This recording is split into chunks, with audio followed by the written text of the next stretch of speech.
Well, Keswick started pencil making really because graphite was discovered here. Over time it obviously expanded throughout this country. There were quite a few pencil mills, but really this is where pencil manufacture actually started, so it all started here. The story goes that in the 1500s there was a large storm in the Borrowdale Valley and shepherds went out to tend their sheep, and when they went out they found a tree on their land that had fallen over, and underneath its roots was a large black substance. Over time they decided to wrap thin pieces of sheepskin around it with hand-carved pieces of graphite, and those were the original primitive pencils, I suppose. The first graphite mine was at Seathwaite. The graphite was quite easily transported into Keswick, and it was a natural hub where people and families actually lived, and pencils could quite easily be made within the cottage industry. So that industry grew and grew. In 1832 the first pencil factory was established just by the River Greeter, but in 1912 pencil production had grown so much that this purpose-built factory was actually made. It was fantastic in its heyday, but technology's moved on so far that we really needed a purpose-built building to be the best it possibly could for pencil manufacture going into the future.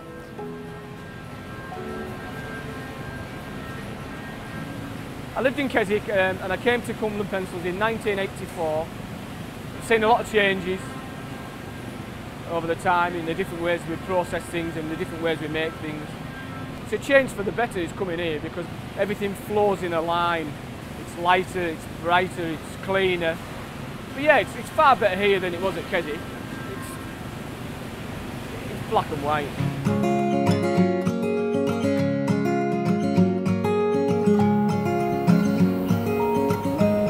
This is the ton bag that holds the clay, main ingredient of most of our products. We have the pigments that also go in the mixes, the various colours. They're all combined and then added to the mixer, and then they add the required amount of water. We need the water to form the paste to make the pigments and the gums develop. And then once it's formed the paste, the moisture we take off is by heat and vacuum. We just take the mixed temperature up to about 70 or 80. I'll open another one up down here and you'll be able to see the blades. And we drop it into these large grey boxes.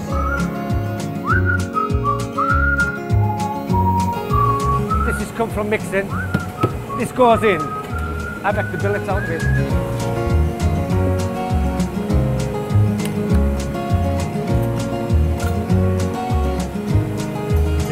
Should be coming up now. And that comes like from 6 feet under the ground there.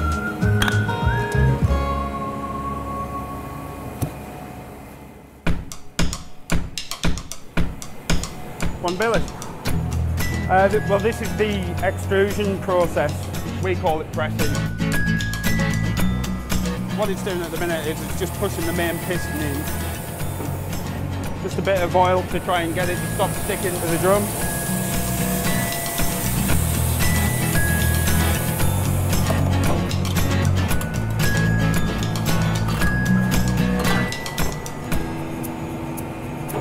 Well, now that they're in your cans and they've got the chalk on, just leave them to roll until all the strips have straightened out.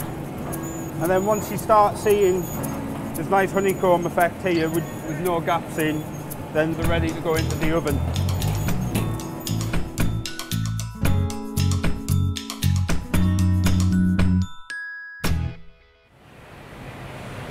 We'll get a blue box full of strips like this after they've come out of the oven.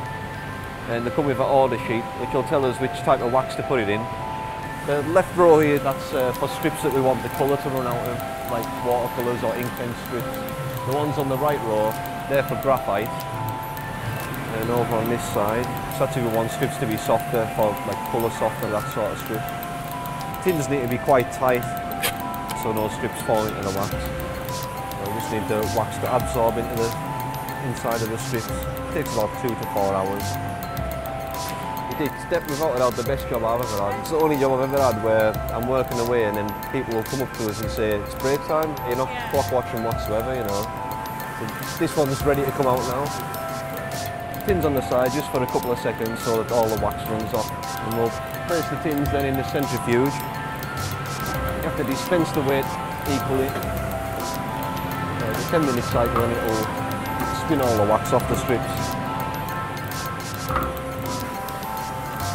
Okay, so the centrifuge is finished, so we'll just take out these tins. Box these up so they're ready for woodwork. So we're looking for 4 kilogram exactly in weight here. Then we'll take 10 to 15 strips and send them down to the lab just to make sure that they're a suitable sort of texture and shade.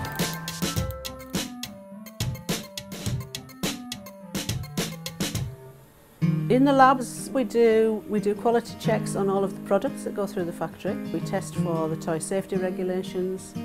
We also do research and development, and we invent all of the new products in here.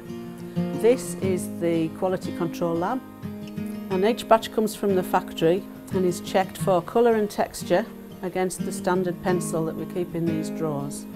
We check each batch again for strength to make sure that when people sharpen them they're not going to be brittle. This is the process we use to check out incoming raw materials such as pigments to make sure that the shade's correct and compare it on our colour computer. I've worked for Derwent for 27 years. I was around when the Queen came to visit. I actually shook hands with her and Prince Philip. That wasn't the first time I'd seen her because I went actually down to the palace when we got the Queen's award. Solvents are harmful for the environment and we wanted to get rid of those, so I developed a UV curing process. Oh gosh, yes, there's a massive difference. The lab at Keswick was very old. It was a bit like a corridor. It was long and thin. And this one is purpose built, and it's, you know, it's got all the real gear in. It's lovely, yeah.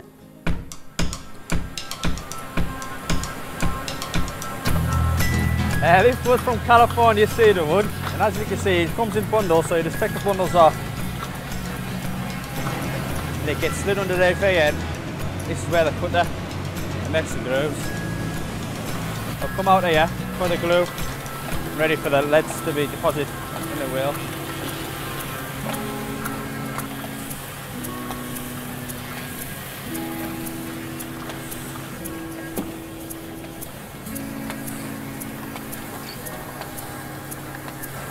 Well, basically, the RF machine compresses them. Get RF, which sets the glue so it's nice and solid. Then spits it out of here, come along here, then goes through the sanding machine. Comes through here, which is the shaping machine. This machine's 9-ply, the one over there is 8. So 9 pencils out of this side, come through as a board, now individual pencils. What we're looking for is the centres, make sure they're all even, smoothness and the length. And after there, they get bundled and send them through where they'll get painted.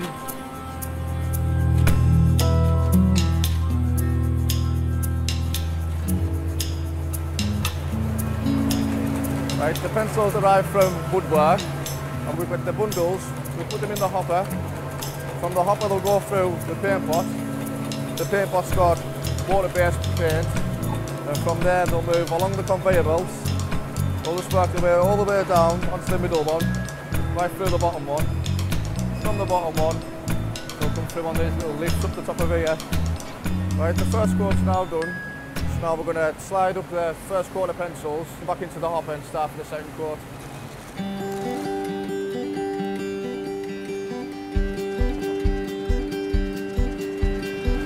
The pencils come from the water-based painting line through the tubes into this pot full of heated clear lacquer. Then it goes through the light, which is an ultraviolet light, which cures the lacquer instantly. Then come down this conveyor into the back of the stamping machine. I lived in Keswick and I came to Cumberland Pencils in 1984. My dad made me come. It's my dad's fault. And I worked my way up through doing the different jobs to being a deputy manager. This line puts an end round on, which is like a little dome, then moves into another hopper where it gets the imprinted description stamped onto the pencil. This is one of the foils that we use. This is for the Inktense pencil, and that gives you a coloured imprint on your pencil. These are the dyes that we use for the different pencils. This is the main dye for a Derwent Inktense, and all we do is add the coloured dye on the end to what is the colour of the pencil. After the imprint, the pencils move up another conveyor and then they roll across a drum of sandpaper which then puts the point on the pencil.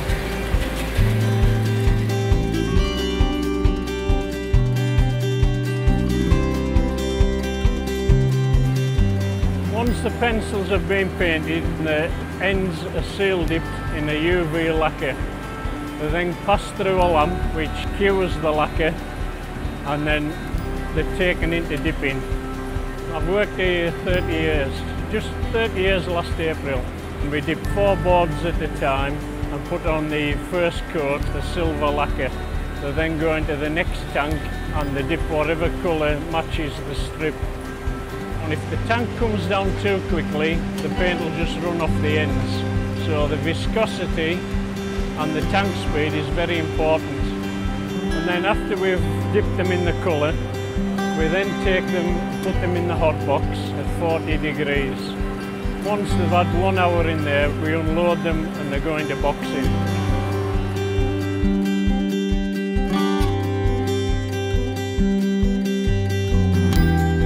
I've been here 8 years now. As you can see, the facilities we've got here are a lot better than we had at Keswick. Things run a lot more smoother. Basically what happens, my job entails I get the pencils that come through from the end of the production line, put them away onto the shelves, and then in the morning I'll get a picking list off David, a line manager telling me which pencils we've got to be getting out for the girls to pack on the conveyor. Well, this is the boxing area where all the finished pencils are passed through. We pack them into the finished tin or box, ready to be sent out to the customers. Well, I moved up to Cumbri in 2005 and I started with Derwent as a temp. The rest is history, as they say. I enjoy working here because you get a variety of jobs.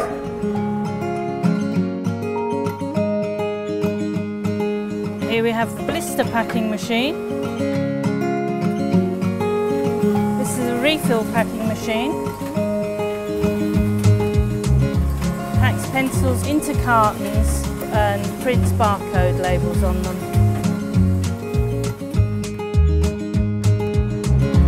The finished product goes into what we call the pick and pack area. The customer's orders then selected to send out to the customer. Some of the countries and places that we send items to is quite surprising, and it surprises me all the time how many pencils, how many different varieties that there are. I think it gives people more faith in their own country if things are made at home, rather than sending it out to other countries all the time. And it's good. I mean, I like working for the factory, you know, because it's a home product and I'm proud to be part of it.